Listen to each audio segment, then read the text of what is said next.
আমি দুখীয়া মানুহ, আমি কাম কাজ কৰা খোৱা মানুহ। ইয়াতে আমি জন্ম ইয়াতে হৈছে, বাপু ইয়াত মৰিছে, মা ইয়াত মৰিছে, চব মানুহ আমাৰ ইয়াতে গ'ল। এতিয়া আমি সৰুৰ পৰা ইয়াতে ডাঙৰ হৈছোঁ, ক'তনো যাম? ইয়াৰ পৰাই কাম কাজ কৰি খোৱা মানুহ। আমিতো আৰু পইচা একলগে গোটাব পৰা নাই যে আমি একেটা মাটি ল'ম বুলি।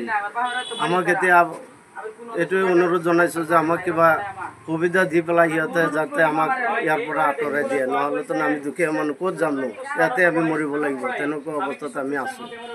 কাম কাজ নাই, এনেই কাম কাজ নাই, বহি বহি ক'তনো বিচাৰি আপোনালোকৰ অন্য ঠাইত কিবা মাটি আছে? নাই নাই, একো নাই। আমি ইয়াতে জন্ম লোৱা মানুহ, ইয়াতে আমাৰ বাপু দুখীয়া মানুহ আছিলে, একো কৰিব পৰা নাই, ইয়াতে মৰিলে। আমিও ইয়াৰ কিবা কৰিব পৰা নাই, কাম কৰি খোৱা মানুহ। এতিয়া আমাৰ একো হাল নাই। এতিয়া এইটো আমি অনুৰোধ জনাইছোঁ যে আমাক কিবা এটা সহায় কৰি ইয়াৰ পৰা আমাক উচ্ছেদ কৰিবলৈ দিয়ক, এইটোৱে অনুৰোধ।